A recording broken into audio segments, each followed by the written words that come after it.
దినముల యందు అనేక మంది కుష్ఠరోగులు ఉన్నారు. కానీ నయమాను కుష్ఠరోగంతో కూడా జీవిస్తూ ఉన్నాడు. అయితే నయమాను జీవితంలో ఒక అద్భుతం జరిగింది, కానీ అనేకులు కుష్ఠరోగులు ఉన్నప్పటికీ వారి జీవితంలో అద్భుతం జరగలేదు. ఎందుకంటే దైవజనుడు దగ్గరికి వచ్చిన వారికి మాత్రమే దేవుడు అద్భుతం చేస్తాడు. అనేక మంది కుష్ఠరోగులు ఉన్నా వారు దైవజనుడి దగ్గరికి రాలేకపోయారు, వారు దేవుని యొద్దకు రాలేకపోయారు. నయమాను దేవుని దగ్గరికి వచ్చి స్వస్థత కావాలని కోరుకున్నాడు ఆయన.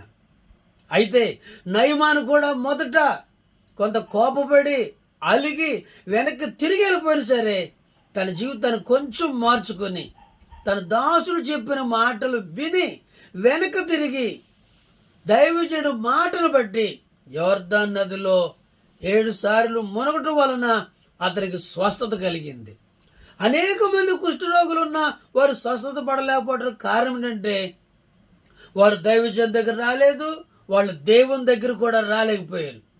దేవుని దగ్గరికి వచ్చిన వారికి మాత్రమే దేవుడు తన కార్యములు స్వస్థతలు జరిగిస్తాడు.